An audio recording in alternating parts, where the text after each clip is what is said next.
Hello, friends. This is your host and humble narrator, Tony Figueroa. I am the creator, artist, and writer of Wrestler Zero, a masked wrestler who fights weird menaces. And I wanted to talk today about hitting the books. But before I get into that, I just wanted to bring you up to speed on what I've been up to lately. I recently did my first portrait commission. This is the 11 by 17 pencil layout. I traced it off on my light box already for inking and coloring, but I thought this was something that I had never done before. And, it's good to challenge yourself, get out of your comfort zone. And the intended recipient was certainly very happy to see this. So that's what you want. The next little piece here is a sort of an homage, almost a recreation of the cover to Strange Tales number 181, the debut of Jim Starlin's take on Adam Warlock. It remains one of my favorite comic series to this day, and I think one of these days we're going to have to break that out and take a closer look at it. But I did this for a gentleman who works at a local comic book shop here in Las Vegas, Alternate Reality Comics. They're very nice people there. They have a really nice store. So if you ever find yourself in Las Vegas and you're looking for some comic books, that's the place to go. So let's talk about the books. The market for how to draw books is very full of stuff. I'm a self-taught artist. I did go to School of Visual Arts in New York City, which is where I'm from, for about 3 months, and realized very quickly I just really couldn't afford to be there. And I think I was just lacking the foundation that you need to be able to thrive at a 4-year school like that. Up until that moment, my experience in drawing was strictly copying from comic books. But nevertheless, I had and still have a hunger to draw and to improve my work. And so I left art school, but, continued to study on my own. So I want to talk today about some books I recommend to help you along, because when you're a self-taught artist, one of the pitfalls is that you don't know what you're ignorant of. And having either an education, a formal education in art, like a good reputable art school, or working with an established professional or some type of mentorship, a professional can look at your work and pretty much tell right off the bat where you need to improve. Whereas when you're self-taught, you can get into some really bad drawing habits, or you just tend to stick to one particular style. You kind of limit yourself a little bit. So my path has been, I've basically looked at every book. This is before the internet. And once I found the internet, every blog, every video, every website that I could try to glean any kernel of knowledge from.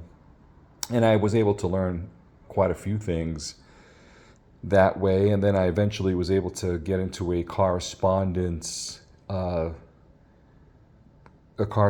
an established artist who gave me some lessons. And I learned quite a bit from this artist, actually, stuff that I still use to this day. But in the absence of all that, if you're just strictly relying on books to help you, I just want to go over some books and recommend them or not recommend them. So I think the first one I'm going to start with is How to Draw Comics the Marvel Way. This book is widely available. I remember seeing this book when I was in high school. Of course, John Buscema just being a phenomenal artist, certainly one of the best comic book artists that the medium has ever had in terms of pure drawing ability, his draftsmanship. And for a beginner, I would recommend this book because it has a pretty good chapter on using basic shapes and forms for figure construction and just for the construction of objects as well. So I think this part is extremely worthwhile. And I think moving on, there's a small section on perspective. And this is extremely important for artists at all levels to be familiar with and to practice and to incorporate into their own work. And then this section here on figure drawing, which shows you sort of his, John Buscema's gestural, somewhat structural approach before moving on to something that's more finished. This stuff is extremely valuable. I didn't appreciate it in high school when I first saw this book, only because I had no instruction, no one had ever told me about gesture drawing. So I just figured, you started drawing the figure from the top of the head, and if you got lucky, you were able to fit it all on the page. So I really couldn't make a lot of sense out of this. I really didn't know how to, even if I could copy this, I didn't have the knowledge or the instruction to sort of take this to the next level. But having said that, I would still recommend this book to a beginner. Okay, so put that to the side. The Bridgman books, a lot of people swear by George Bridgman. He certainly is extremely influential on people like Andrew Loomis and others. And I'm certainly not here to tell you that this book is not good, because he does give you a lot of illustrations here. And in some of the chapters, he's talking about anatomical function. And he also has books that are pretty well devoted sort of to the mechanics of the limbs and the joints. And that certainly is extremely worthwhile. But the one reason I would not recommend these books to a beginner is because there's nothing here about gesture. There's nothing here about basic, the use of basic forms, how to use them to create structure in your drawings. So this book, I would say, is probably geared for someone who does have some drawing experience and has experience drawing a gesture, has experience maybe working from the live model in a figure drawing session. Then this book, I think, can add another layer of knowledge to what you're doing. But for a beginner, I wouldn't recommend it. The next book is, there's a lot of these out there. Burnt Hogarth, he is one of my personal favorite artists, certainly. And he has a series of these books, A Dynamic Anatomy, a book on drawing hands, which I would recommend, a book on drawing heads, folds, and another one on lighting. These are excellent books. I remember first encountering the hardcover version of this at Borders, a now defunct bookstore chain similar to Barnes & Noble. And I thought this was the book from heaven. I bought it. I took it home, immediately started copying from it. Now, I would not recommend this book to a beginner either. And the reason I'm talking about beginners is because I forgot to mention at the outset that I have a contract to teach art at various libraries here in Las Vegas.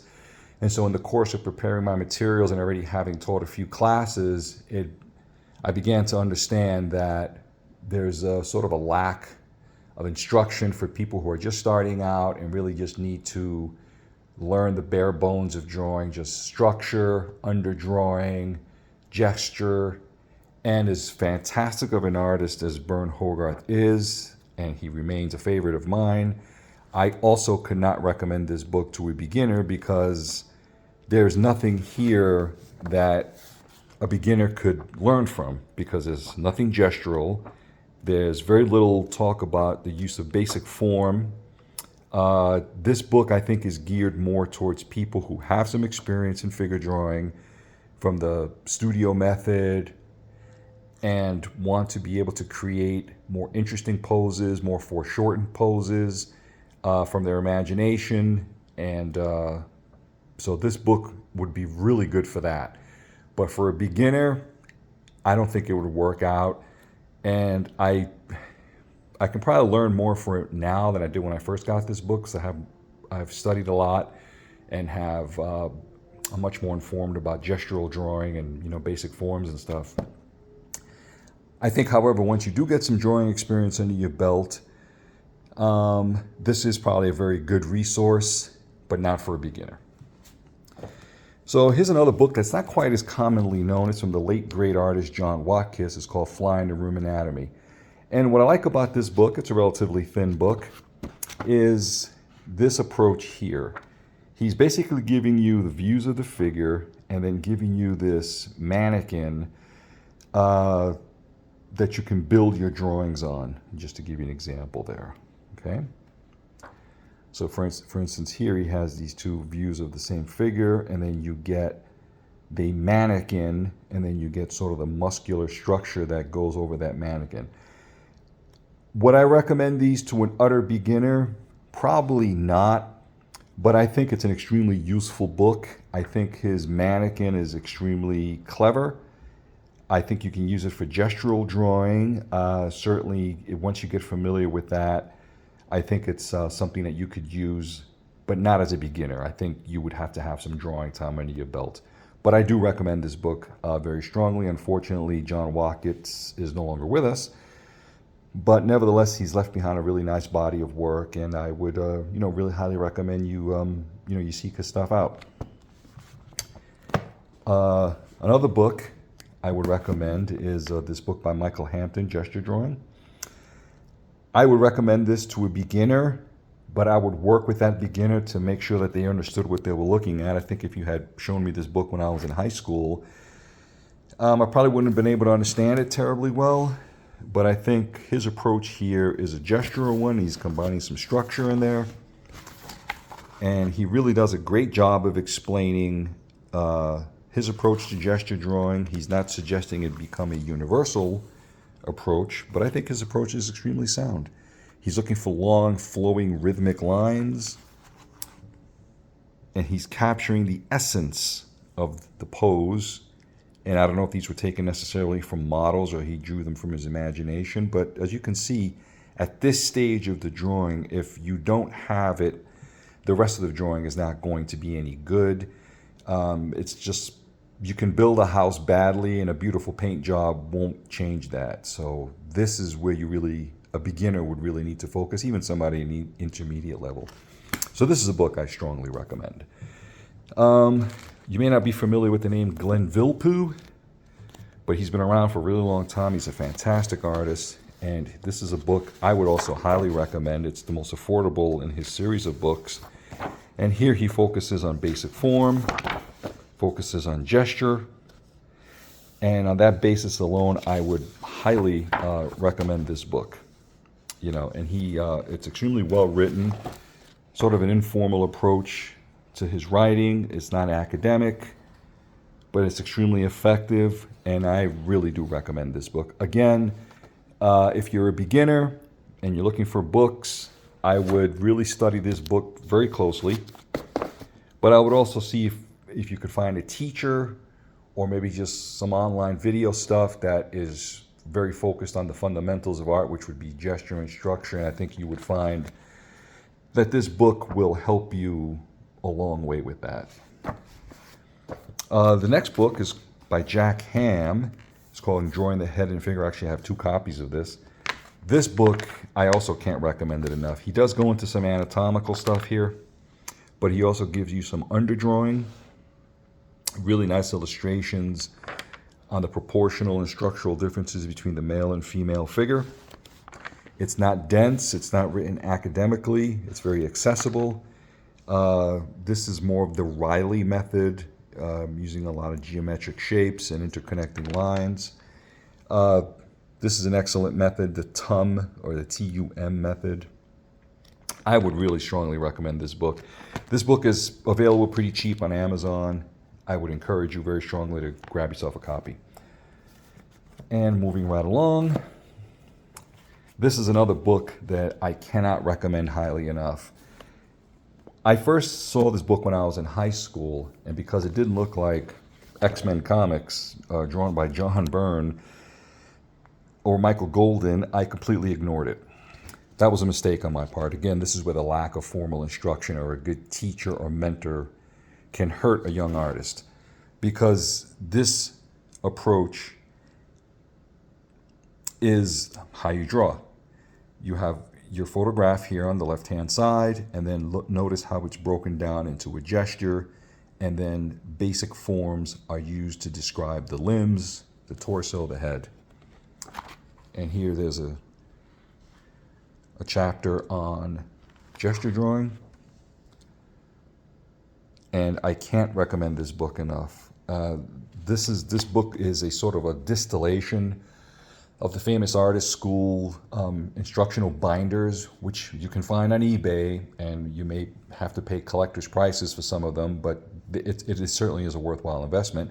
But if you can't swing that, this book is very readily available on Amazon and eBay. I've had multiple copies of this book. I strongly recommend this book. I can't recommend it enough. The next book is following on that from the Famous Artist School. This is published by Walt Reed, but everything in here is taken from the Famous Artist course. And again, I had this book when I was in high school and shortly after, but because it didn't look like comic books, I tended to ignore it.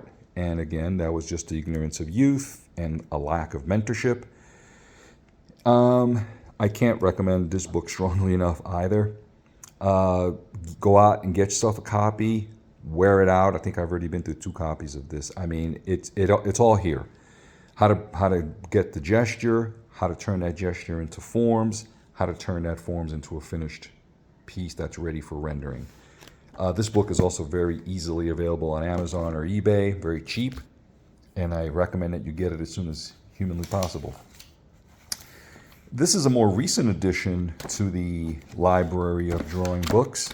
I'm happy to say I participated in the Kickstarter that made this book possible. And this is by the terrific artist Steve Rude. If you're not familiar with his work, he does have a YouTube channel. And he does have live streams where he basically shows you how to draw. He goes into different kinds of media and materials, and I can't recommend it highly enough. Give it my highest recommendation. This is a book where he sort of distills down his approach to figure drawing. And he, among his many influences, he's most strongly influenced by Andrew Loomis. I think, as a matter of fact, that's a drawing of Andrew Loomis's daughter, Natalie. But as you can see here, he just draws absolutely beautifully, very gracefully, with minimal rendering. This book is available on his website. I would strongly recommend you seek it out, study from it, learn as much as you can from it, and always keep it handy, because it would come in extremely handy for you. So this is another great one. And speaking of Andrew Loomis, I'd be remiss if I didn't bring out Andrew Loomis. When I was a teenager, even after high school, these books were not available unless you went into a bookstore, you knew about Andrew Loomis beforehand, and you were ready to pay collector's prices. Thankfully, these books have been reprinted. This is my beat-up copy, but I do have another cleaner copy. And this is Figure Drawing for All It's Worth. He also did a book on drawing the head and hands, and another book on layouts. I think it's called Creative Illustration. Basic layouts and composition. I can't recommend that book highly enough. Get that. Get the Head and Hands book, and get yourself a copy of this book. I learned about Andrew Loomis by reading interviews with Steve Ross and Alex Ross. They both cite him as a primary influence. The first version of this book I picked up was in German. I really couldn't do too much with it. But once Titan Books started reprinting it, I definitely got my hands on a couple of copies. And it's rich in information. He does give you anatomy. He does give you this section right here on this mannequin. This part alone is probably worth the price of admission. How to lay out figures, and how to put figures in a picture plane, how to put them in perspective. This right here is just fantastic.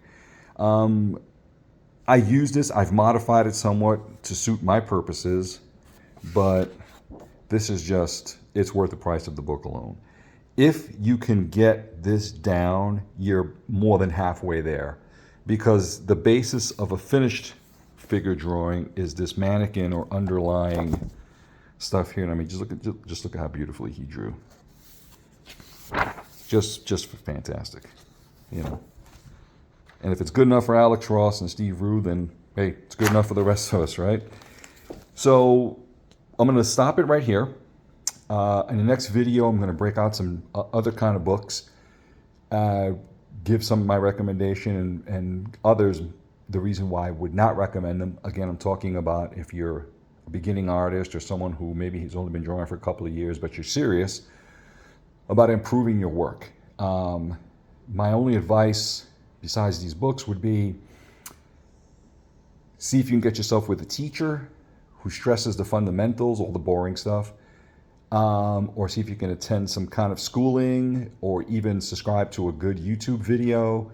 Proco, Steve Rude's channel. There are several others that are quite excellent. And I think on my next video, I will provide you a list of those folks.